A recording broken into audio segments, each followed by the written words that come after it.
Lemon orange सबै रोपेको थियो ओके ठ्याक्कै यो हाम्रै से बाउले यहाँ देखाउँदै हुन्छ है साथीहरूलाई यो सरको थाहा छ यो बाँस भनेको काँचो खानु मिल्छ तामा आउँछ नि हजुर काँचै खानु मिल्छ भोक लागेको बेला त्यो गुलियो हुन्छ नि त्यो खालको यो बाँस अहँ। अनि यसरी गएर अनि ठक्कै यहाँदेखि गएर अब एरिया आज हेरिराख फोटो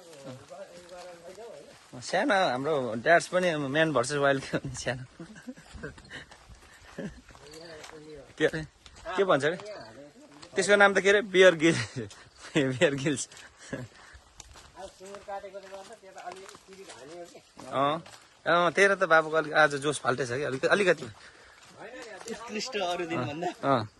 यो बाँस हाम्रै हो ओके